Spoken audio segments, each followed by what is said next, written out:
өткенді өзгерте алмаймыз. Алайда Сұрақ қойыңыз.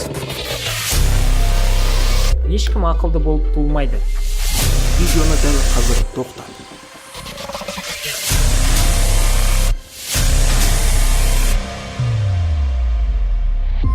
Барлығымыз нөлден бастадық. бірақ Бірінші, қазіргі заманда Ең дұрысы сыни ойлау немесе Иллюзия.